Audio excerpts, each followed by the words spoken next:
What's up, Clay County? Today we're on the campus of Middleburg High School for the Clay County Student Athlete of the Month, presented by Northeast Florida Builders Association. As always, we can't thank Northeast Florida Builders Association enough for allowing us to recognize all these amazing student athletes throughout the whole year. All right, Clay County, today we're being joined by junior Madison Underwood. Madison, congratulations. Thank you. On being selected as the April Student Athlete of the Month. All right, full transparency.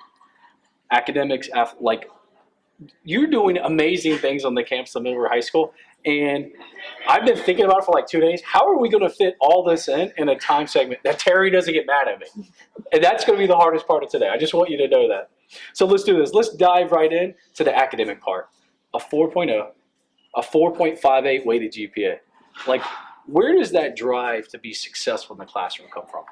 I've always heard it from my parents that you're a student before an athlete, so I place a heavy emphasis on my classwork before my athletics. So what's awesome about that is I got to work next door to your dad. Yes. So I got to hear him give that same speech, not just to you, but to other students who got to walk in his office and hear the same thing. And I, just sit there and smile because it's true, right? At the end of the day, track in your case, cheer in your case, that's going to end at some point in time. But that education, that degree lasts forever. So there's a lot of wisdom in that, Madison. Also, tell me a little bit about the classes that you're taking here on the campus of Middleburg High School. I have 5 AP classes this year and 2 dual enrollment classes. So I have AP Gov and Econ, AP Chemistry, dual enrollment English, dual enrollment Intro to Leadership this semester, AP Calculus, and I think that's it. Madison, I just heard you say 5 AP classes and 2. Like, challenge yourself. Do something. Like, quit taking all these. Did you say chemistry? Yes. Calculus? Like, that's crazy. That's crazy.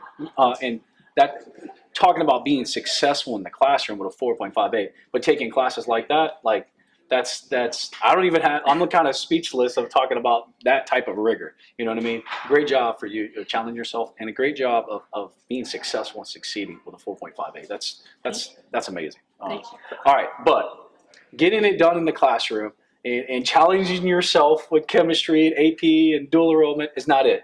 You're also getting it done when it comes to athletics. Tell us a little bit about the sports you participate here.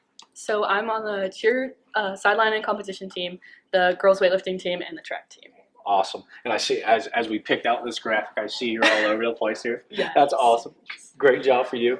All right, track. Okay, so this year in track, had a little success. Just a little bit, yes. Tell me what it was like to capture that regional championship and to place 4th at the FHSA State. So I've been working on track since I was in 7th grade, throwing the discus, and discus throwing is not something that you often see because it's such like a niche part of track. So it was really cool to be able to do something like that, especially with like the Olympic year and stuff. That's right. So. And to have that success, you know what I mean? So I think it doesn't matter what you do. In this case, it happens to be track. There is something to when you invest in something.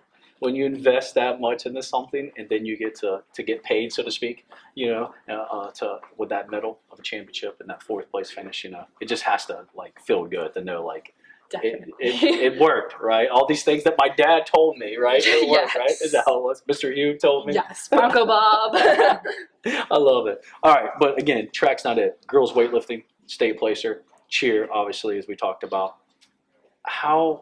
Why is it important to participate in all 3 of these sports or many sports in your case? So I've been playing sports since I was like really little. And my favorite quote, actually my brother, it's his favorite quote too. A jack of all trades is a master of none, but is still better than a master of one. So I really took that to heart. And like, I think that if you do, the more you do and the more you're involved, the more you get out of your high school experience. That's exactly right. We talked about investing, but you're exactly right. When freshmen come on, that's one of the things I tell them. Get involved, invest. There's a purpose to it. So, and that's a great quote, by the way. That's an awesome quote. So good job of stealing that, right? Yes, I definitely did steal it from him. So. Okay. Well, listen, academics, athletics, you're crushing it. You're clearly getting it done when it comes to those. When we're talking regional championships and 5 AP classes and 2 dual enrollments. But that's not it. You're involved in a lot more things here on the campus of Middleburg High School. Let's go talk about that. Come on.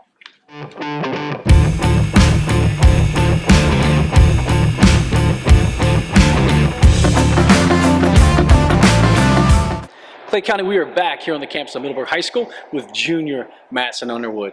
All right, Madison, we talked about academics, we talked about athletics, but as I stated earlier, that's not it.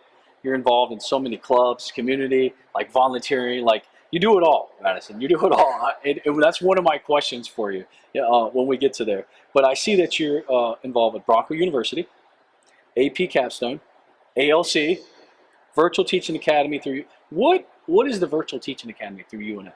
So basically, I just get to take gen eds for education majors through UNF, and so that way when I go to college, I don't have to take those classes. All right, you have to give me a little more explanation. So, is this part of your dual enrollment classes, or is this something extra?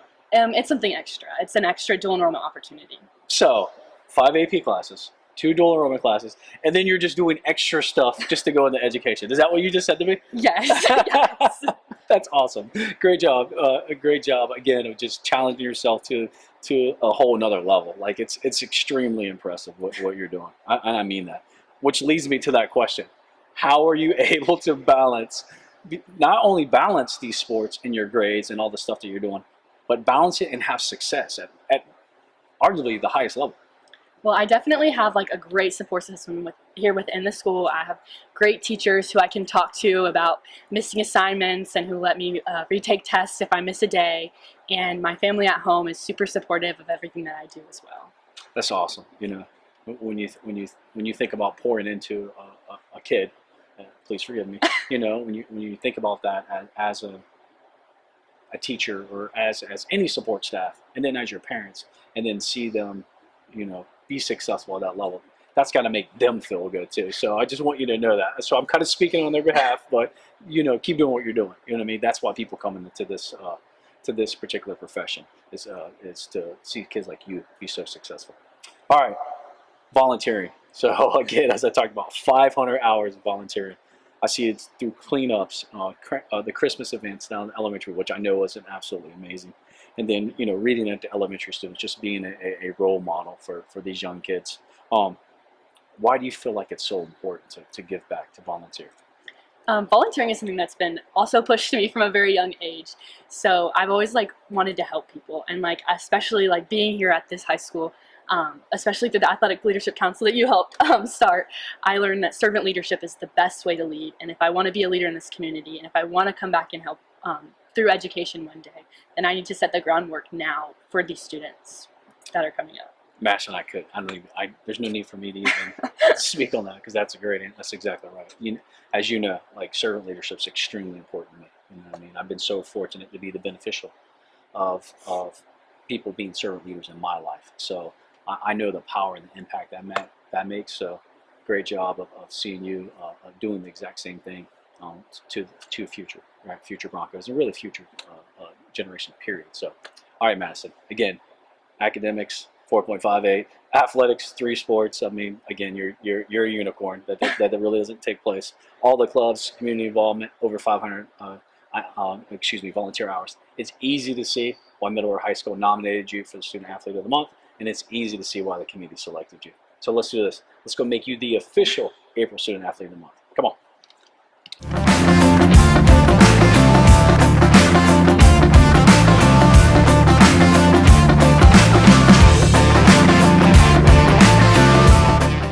Clay County, we are back to make Madison Underwood the official Student Athlete of the Month for the month of April. Again, we can't thank Northeast Florida Builders Association enough for allowing us all year long to just recognize all these amazing student athletes. Before we make her the official Student Athlete of the Month, we certainly want to say thank you to Mr. Casey Thompson for all the amazing things that he does right here on the campus of Middleburg High School. All right, Madison, for being selected as a Student Athlete of the Month, you get this amazing quarter-inch zip from BSN. And you also get this incredible frame certificate So cool. that your parents can hang. They better hang. They will. They better hang this on the wall when I come over there. I better see this, all right? Listen, Madison, congratulations on being selected as a Student Athlete of the Month. Thank you. Good job.